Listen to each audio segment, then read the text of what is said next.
Ballin Prison was a high-security facility located in France, known for housing dangerous criminals, including those convicted of serious offenses like armed robbery, murder, and drug trafficking.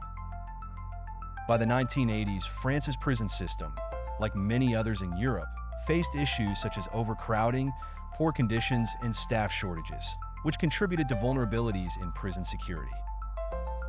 In 1987, a group of inmates at Ballin Prison managed to pull off a dramatic escape. The prisoners involved were believed to be part of a well-organized criminal group.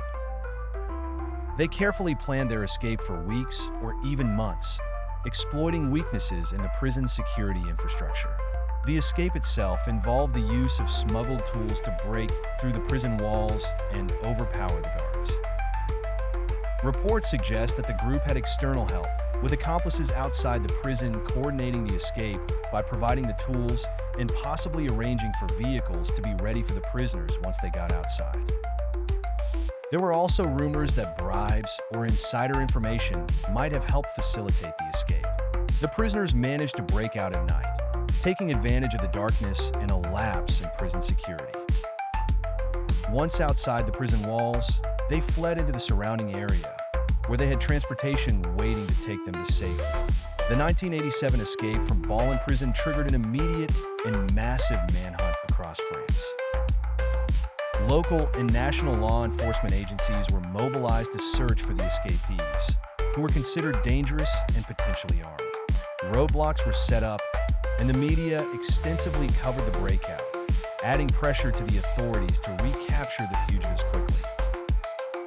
Several of the escapees were recaptured over the following weeks and months, some of them found hiding in various parts of the country or trying to flee abroad. However, a few of the prisoners managed to evade capture for a significant period, and it's unclear if all of them were ever found. The Ballin Prison escape of 1987 led to significant changes in how French prisons handled high-risk inmates. There was an immediate review of the prison's security protocols, including better surveillance, tighter controls on access to tools or materials that could be used in escapes, and stricter monitoring of inmate activities. The escape also sparked discussions about broader reforms in the French penal system, focusing on improving prison conditions and addressing the systemic issues that contributed to overcrowding and staff shortages. The 1987 escape from Ballin Prison remains one of the most notable prison breakouts in French history. It underscored the ingenuity and determination of prisoners willing to risk everything for freedom, while also highlighting the vulnerabilities in the prison system that could be exploited. The event became part of the country's criminal folklore and served as a cautionary tale for prison administrators in France and beyond.